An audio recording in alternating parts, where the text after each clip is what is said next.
Boa tarde. Há empresas de rentacar que continuam a alugar veículos com mais de 5 anos na Madeira. Uma prática que é totalmente contra a lei que regula o setor na região. A revelação foi feita ontem na TSF pelo presidente do Instituto de Mobilidade e Transportes, que ainda aguarda a resposta de algumas empresas para conhecer a fundo a verdadeira realidade do parque automóvel das rentacar a nível regional. Posso dizer, por exemplo, nas rentacars, nós notificamos há cerca de 3 meses todas as rentacars que estão registadas na Madeira, são cerca de 170 empresas. Pelo menos até o momento, apenas cerca de 40% já responderam, portanto nós vamos insistir com as que ainda não o fizeram. No caso das rentacars, por exemplo, as empresas, a frota de viaturas não pode ter mais do que 5 anos. Há uma autorização especial para ir a mais 2, mas tem que haver uma autorização por parte do IMT para isso acontecer. Portanto, 1 mais 1. E já detectamos, em alguns casos, por exemplo, viaturas com mais de 5 anos e mesmo mais do que os 7 que eventualmente poderia ser possível ter. João Pedro Sousa admite, por isso, reforçar a fiscalização às rentacar de forma a obter toda a informação necessária antes de aplicar novas regras. Pedimos às empresas que nos enviem os dados e, muitas vezes, as ações de fiscalização, vamos às empresas e pedimos os dados todos, os contratos, portanto, e isso faz parte do escopo do IMT. No caso aqui dos rentacars, portanto, sabemos que a lei nacional que existe não permite uma regulação eficaz do setor. É uma lei que já tem vários anos, creio que é de 2012. Houve uma adaptação à região em 2013, mas o Governo Regional pretende muito em breve alterar, fazer aqui melhoramentos nesse decreto legislativo regional e pretendemos que este novo regime, digamos assim, melhorado, traga regras mais exigentes, porque sentimos que o setor não está regulado como devia. Um novo regime que já está a ser trabalhado pelo Governo Regional. O IMT que prepara uma série de alterações às regras atualmente em vigor e o presidente do Instituto de Mobilidade e Transportes revelou algumas, entre as quais relacionadas com o estacionamento. Quando a viatura está alugada, portanto, é o próprio passageiro que tem que ter esse cuidado, não é, de estacionar bem, mas quando não existe um contrato em vigor entre a rentacar e o cliente, nós pretendemos que as empresas passem a estacionar num estacionamento próprio e esta alteração vem precisamente, é uma das medidas. Portanto, as empresas têm que ter a obrigação de ter estacionamento próprio para uma percentagem da frota. Também passa a ser proibido estacionar na via pública, portanto, fora desses locais. Entre outras alterações, portanto, vai haver, por exemplo, um reporte eletrónico da frota que será atualizado regularmente. É uma situação que não existe hoje. Não há cadastros, exceto as primeiras viaturas para início da atividade. E vamos exigir também, por exemplo, que uma parte da frota tenha que ser com emissões nulas, portanto vamos introduzir aqui viaturas elétricas.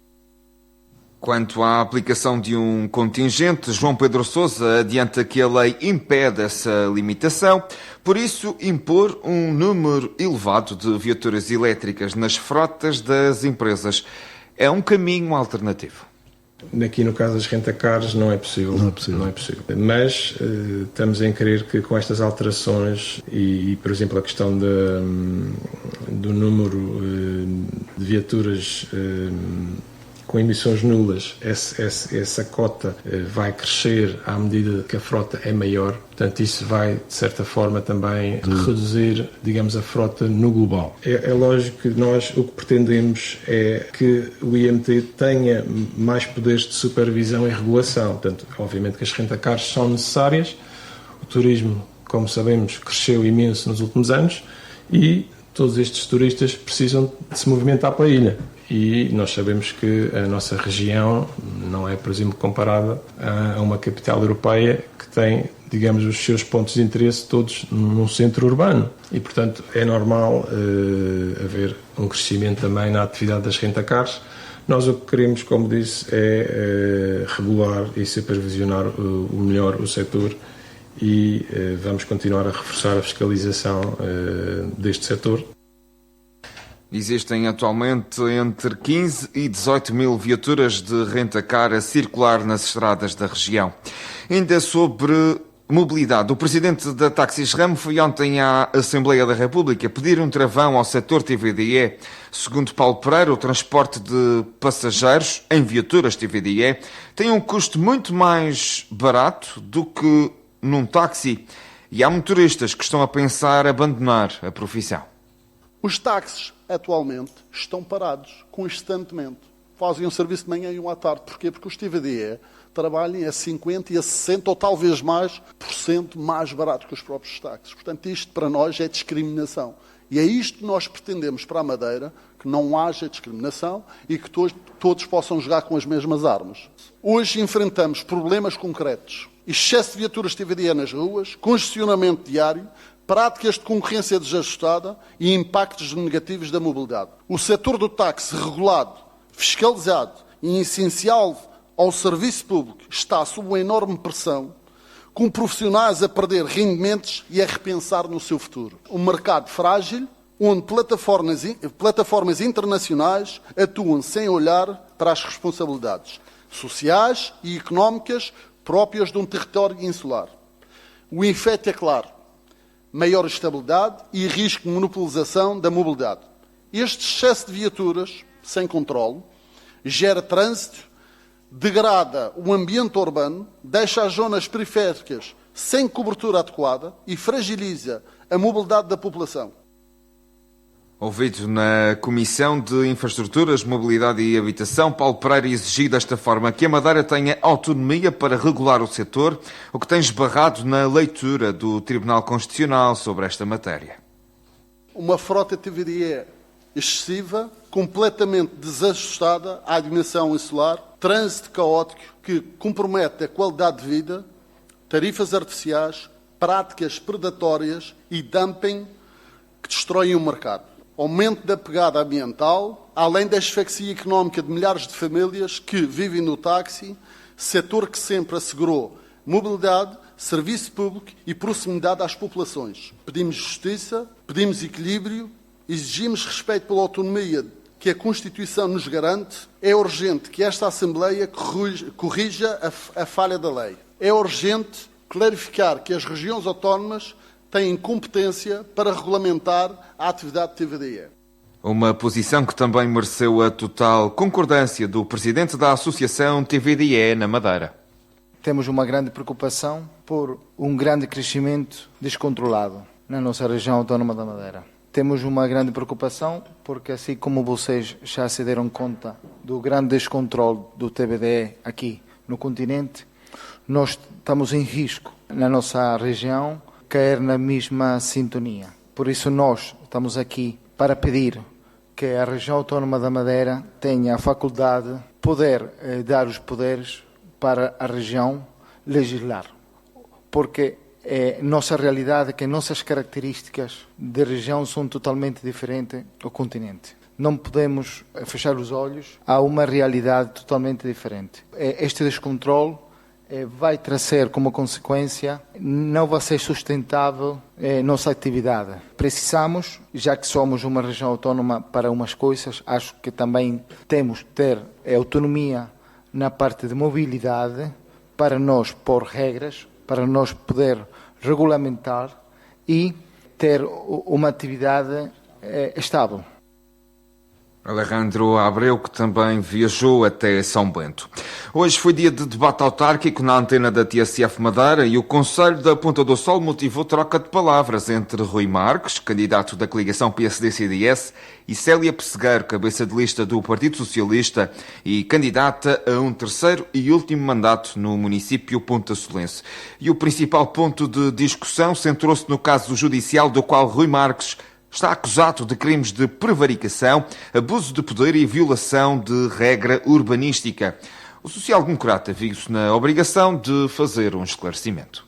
Eu não estou acusado de crimes de corrupção, estou acusado de crimes de prevaricação de poder no âmbito de licenciamentos que foram emitidos na altura. Eu devo relembrar que nestes licenciamentos nenhum deles é de nenhum bloco de apartamentos, portanto não há aqui um favorecimento económico para ninguém. Foi sempre numa tentativa de resolução de problemas habitacionais, principalmente também parte de legalizações de moradias antigas, que à luz do PDM atual não cumpriam com algumas situações em termos de regras urbanísticas. Portanto, basicamente é isso. E como me referi, estou completamente de consciência tranquila que as decisões que foram tomadas foram sempre com o intuito de resolver os problemas dos municípios. Se for condenado e eleito presidente ou vereador, Rui Marques, que foi presidente da Câmara da Ponta do Sol entre 2005 e 2017, arrisca perda de mandato ou suspensão de funções, sendo que os crimes em causa, se provados, podem determinar até prisão efetiva. Sobre este tema, Célia Pessegueiro partiu ao ataque. O PSD, neste caso Rui Marques, terá que esclarecer e lembrar que foi o CDS que apresentou este requerimento para que, na Assembleia Municipal, para que fosse feito o levantamento de todas as obras licenciadas contra os parceiros dos técnicos, e foi a maioria que tinha nessa altura na Assembleia Municipal o PSD e o CDS que pegaram no requerimento e mandaram para cima da Câmara Municipal. E a Câmara Municipal não ia negar, claramente não ia dizer que não a uma ordem da Assembleia Municipal que tem um dever de fiscalização. Era o que mais faltava, ser a Câmara Municipal a não aceitar uma indicação, ou posso dizer até uma ordem da Assembleia Municipal para fazer este levantamento. E o Ministério Público arquivou. E o Ministério Público arquivou, mas invocando ou dizendo que havia crime. Mais comedido foi o candidato do Chega. Ainda assim, José Abreu acusou o PSD de abuso de poder. Já a minha mãe dizia que quem não deve não teme. Portanto, se não tem medo, vai à frente e dá a cara e esclarece de uma vez por todas os boatos, já que são boatos e insinuações. Fica tudo esclarecido, fica tudo enterrado e vamos para a frente e vamos trabalhar. O PSD, durante anos, foi sempre o partido praticamente da Ponta do Sol. Há muitos anos atrás era CDS, passou para o PSD. Agora essa é a realidade.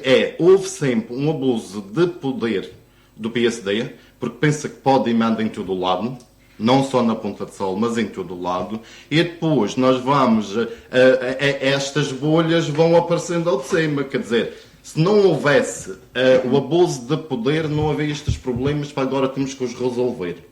Os candidatos que apresentaram os principais motivos para encabeçar as respectivas listas à Câmara da Ponta do Sol. Célia Pessegueiro quer acabar um trabalho que fez crescer o concelho, sobretudo a nível turístico. Esta candidatura é motivada por uma vontade de continuar a trabalhar. Fui candidata pela primeira vez em 2013, não ganhei. Fui candidata em 2017 e em 2021 numa recandidatura. E os pontacelenses confirmaram essa vontade de que Célia Pessegueiro, a sua equipa e o Partido Socialista continuassem a governar os destinos daquele concelho. E estou novamente disponível para continuar a trabalhar, mas no essencial acho que continuamos no caminho certo.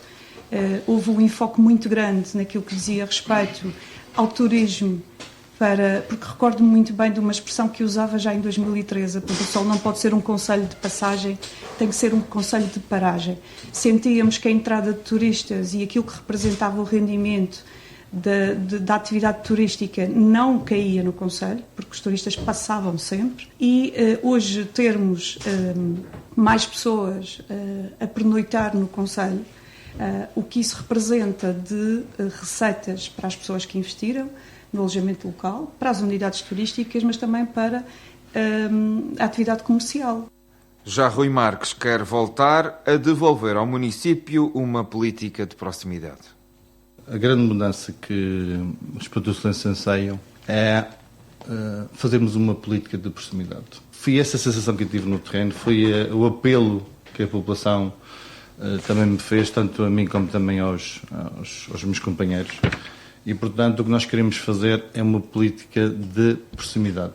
Dar atenção aos pequenos problemas, Porque o que as pessoas mais reclamam hoje é a distância que existe entre o executivo camarário e a população. Esse é um dos aspectos principais. Depois, dar foco a outras questões que estão na ordem do dia. Na questão da habitação, o executivo camarário atual elaborou uma estratégia local de habitação que falhou por completo. Portanto, a aposta foi no primeiro direito. Até agora, o resultado tem sido quase nulo. E depois, um outro aspecto que eu considero importante, que para um concelho que é extremamente rural e tem uma forte predominância agrícola, foi a questão das acessibilidades, tanto a terrenos agrícolas como também a moradias que estão distantes das vias principais, ficou completamente esquecido. Em 8 anos do atual executivo camarário, foi executado apenas um caminho, uma acessibilidade, e uma está em vias de conclusão.